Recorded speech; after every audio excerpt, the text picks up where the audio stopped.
I just develop a familiarity with their voice through various means. Wherever I can find a known exemplar of their voice, then I listen to that and I learn their accent and the tone and tenor of their voice.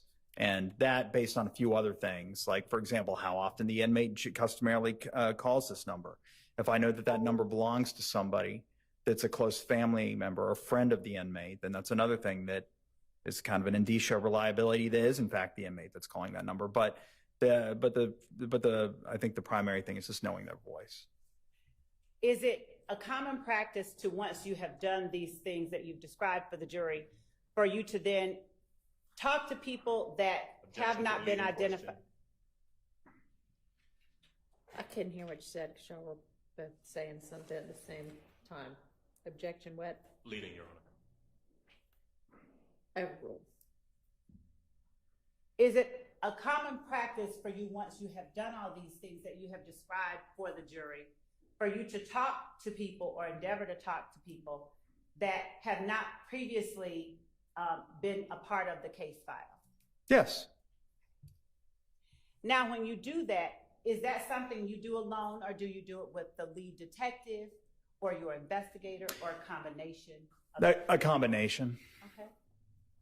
How often is it that you have actually found people that you had not previously identified is a part of the case file, that were people you sought to obtain information from to further investigate a case? I'm going to object as to relevance, Your Honor. Sustained. Okay.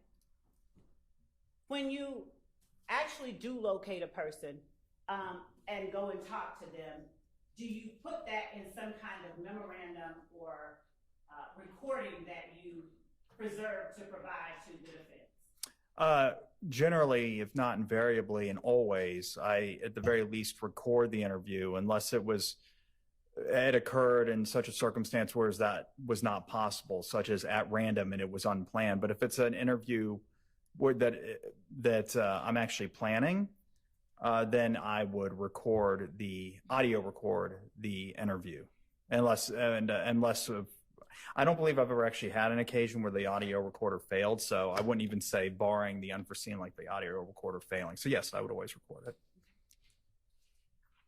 And do you also provide supplements to the case file that you receive from the police? Yeah, not in every case, but particularly if it was a case in which I did a lot of extra investigation, then I would write a supplement usually.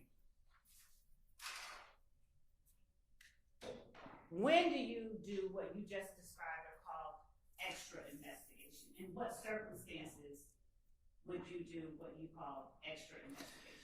Well, if it was and you can explain to the jury. In my estimation, if the case needed more investigation, if it needed extra investigation, if after reviewing the case file, I found that the evidence was lacking and that it wouldn't be appropriate to present the case to a grand jury, let alone take it to trial, then I will conduct a quote unquote extra investigation, as I called it, hoping to find more evidence to make the case better or otherwise dispose of the case appropriately.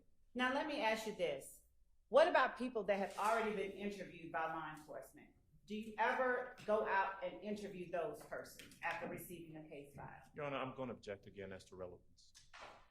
Let's go ahead and move on to more targeted questions, please.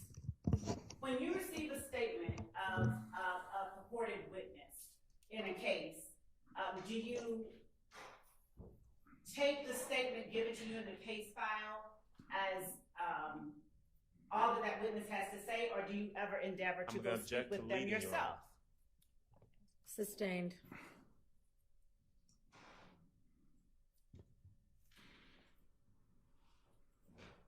Do you do anything with the witness statements that you receive in your unindicted cases that you get from law enforcement? Objection, relevance. Your Honor, that goes directly to his practice, his way of conducting investigations into the cases that he then makes other decisions for, and it goes to how it allows the jury to gauge his practice, his Counsel approach, please.